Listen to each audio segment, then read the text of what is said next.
오늘 말씀은 잠언 12장 1절에서 28절까지의 말씀인데요. 1절에서 8절까지만 읽도록 하겠습니다. 훈계를 좋아하는 자는 지식을 좋아하거니와 징계를 싫어하는 자는 짐승과 같으니라. 선인은 여호와께 은총을 받으려니와 악을 꾀하는 자는 정죄하심을 받으리라. 사람이 악으로서 굳게 서지 못하거니와 의인의 뿌리는 움직이지 아니하느니라. 어진 여인은 그 지아비의 면류관이나 욕을 끼치는 여인은 그 지아비의 뼈가 썩은 같게 하느니라. 의인의 생각은 정직하여도 악인의 도모는 속임이니라. 악인의 말은 사람을 엿보아 피를 흘리자 하는 것이거니와 정직한 자의 입은 사람을 구원하느니라. 악인은 엎드러져서 소멸되려니와 의인의 집은 서 있으리라. 사람은 그 지혜대로 칭찬을 받으려니와 마음이 굽은 자는 멸시를 받으리라. 아멘. 오늘 잠언의 말씀을 통해서 하나님의 지혜가, 하나님의 은혜가 우리에게 있기를 간절히 원합니다. 오늘 본문은 12장입니다. 12장에서 몇몇 구절을 중심으로 어떤 삶이 지혜로운 삶인지 살펴보도록 하겠습니다. 먼저 1절은 이렇게 말하고 있습니다. 훈계를 좋아하는 자는 지식을 좋아하거니와 징계를 싫어하는 자는 짐승과 같으니라. 공동 번역은요, 더 와닿게 번역을 하고 있습니다. 공동 번역으로 한번 읽어보겠습니다. 바른 인생길을 알려는 사람은 훈계를 달갑게 받고 미련한 사람은 책망을 싫어한다. 지혜를 얻기 위한 첫걸음은 다른 사람의 훈계를 귀 기울이는 것입니다. 내가 바른 인생을 살고 싶으면 그 훈계가 아프고 따갑고 쓰리더라도 달갑게 받는 자세가 필요합니다. 결국 훈계를 듣고 자신의 삶을 고치는 자가 지혜로운 사람이라는 것이죠. 예를 들어서 부모와 자녀의 관계에서도 볼 수 있습니다. 자녀가 잘못된 길을 걸어갈 때 부모가 그 자녀를 훈계합니다. 그 훈계가 불편하더라도 쓰더라도 그 자녀가 그 훈계를 수용할 때 그 자녀는 바른 길로 갈 수가 있습니다.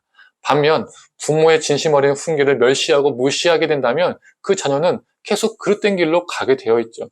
그래서 징계를 싫어하는 사람은 짐승과 같다라고 오늘 본문은 말하고 있습니다. 자기 본능대로 살려고 하니까 짐승과 다를 바가 없다는 것입니다. 이게 바로 어리석은 사람이라는 거죠. 성도님들, 우리가 본능대로 살아가는 짐승 같은 삶이 아니라 훈계를 달게 수용할 줄 아는 지혜로운 삶이 되기를 간절히 원합니다. 6절의 말씀을 읽어보도록 하겠습니다. 악인의 말은 사람을 엿보아 피를 흘리자 하는 것이거니와 정직한 자의 입은 사람을 구원하느니라. 외경 중에서 지혜문서인 집회서라는 것이 있습니다. 이 집회서 28장 18절에는요, 이런 말씀이 있습니다. 칼로 죽은 사람이 많이 있지만 혀에 의해서 죽은 사람이 더 많다. 칼보다 혀로 인해서 죽은 사람이 더 많다는 거예요. 우리는 우리 혀로, 우리 말로 사람들에게 손쉽게 상처 주고 사람을 아프게 하고 죽일 수 있습니다. 동시에 우리의 혀로, 말로 누군가를 위로할 수도 있고요. 그 사람을 살릴 수도 있습니다. 그래서 18절은 이렇게 말합니다. 칼로 찌른같이 함부로 말하는 자가 있거니와 지혜로운 자의 혀는 양약과 같으니라. 지혜로운 자의 혀는 사람을 치유하고 회복시키고 살리는 좋은 약과 같다라고 말하고 있습니다. 우리의 혀가 죽이는 무기가 될 수도 있고 사람을 살리는 생명 도구가 될 수 있다는 거죠. 어차피 붙어있는 게 혀인데요. 그 혀에서 악함과 거짓과 나쁜 것들이 나오는 것이 아니라 우리 혀를 사람을 살리는 도구로 사용하는 사람이 지혜로운 사람입니다. 제가 아직도 연소하지만 40대 중반을 살다 보니 후회되는 게 있더라고요. 똑같은 말을 하더라도 더 지혜롭게 말했으면 좋았을 텐데 그러지 못해서 저의 말로 상처 준 사람들이 문득문득 생각날 때가 있습니다. 성도님들, 저와 성도님들 모두 이왕 하는 말, 사람을 살리는 말을 많이 하는 지혜로운 사람이 되기를 간절히 원합니다. 16절의 말씀을 읽어보겠습니다. 미련한 자는 당장 분노를 나타내거니와 슬기로운 자는 수욕을 참느니라.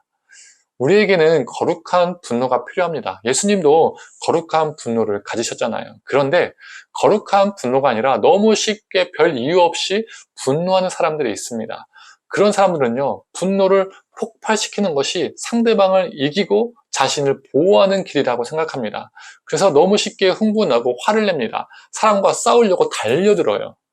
그러나 분노를 쉽게 폭발하는 것은 결코 이기는 것이 아닙니다. 결코 자신을 보호하는 것이 아닙니다. 어느 누가 쉽게 분노하는 사람들을 좋아할까요? 좋아하지 않습니다. 분노는 오히려 사람들을 떠나게 하고 자신을 홀로 남겨두게 만듭니다. 주변의 사람들이 사라져요. 그래서 성경은 쉽게 분노하는 자를 미련한 자라라고 표현하고 있습니다. 쉽게 분노하는 것보다 참는 것이 이기는 것이 됩니다. 그리고 더 지혜로운 것이 됩니다. 쉽게 분노하는 자가 아니라 인내할 줄 알고 또 필요할 때는 거룩한 분노를 낼 줄 아는 사람으로 살기를 원합니다. 이것이 지혜입니다. 오늘 12장의 말씀 중에서 세 구절을 중심으로 나누었습니다.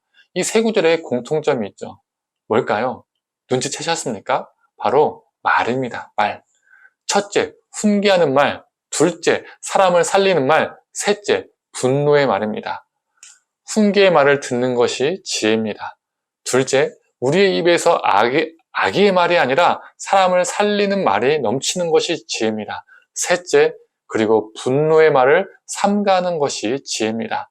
오늘 하루도 저와 성도님들 모두 죽이는 말은 삼가하고 사람을 살리는 말을 많이 하고 또 많이 듣는 그런 하루가 되기를 간절히 원합니다. 함께 기도하겠습니다. 하나님, 우리가 훈계의 말을 경청할 수 있는 지혜 사람 되게 하여 주시옵소서. 튕겨내는 것이 아니라 나에게 필요한 그 말씀이라면 받아들이고 수용하고 우리 삶에 변화가 있게 하여 주시옵소서. 또한 우리의 입술 속에서 누군가를 아프게 하고 상처 주고 죽이는 말이 아니라 사람을 살리는 말이 넘쳐나게 하여 주시옵소서. 위로하고 생명을 건네는 말, 그 말이 우리 삶을 통해서 전파되게 하여 주시옵소서. 또한 하나님, 예수님처럼 우리가 거룩한 분노를 가지고 살 때에 아무 이유 없이 분노하지 않는 자 되게 하여 주시옵소서. 분노로 내 자신도 죽고 타인도 죽게 만드는 자가 되지 않게 하여 주시옵소서. 하나님, 말로 우리 자신도 살고 말로 다른 사람도 살리는 지혜로운 존재 되게 하여 주시옵소서. 감사드리며 사랑에 많으신 예수님의 이름으로 기도드립니다. 아멘.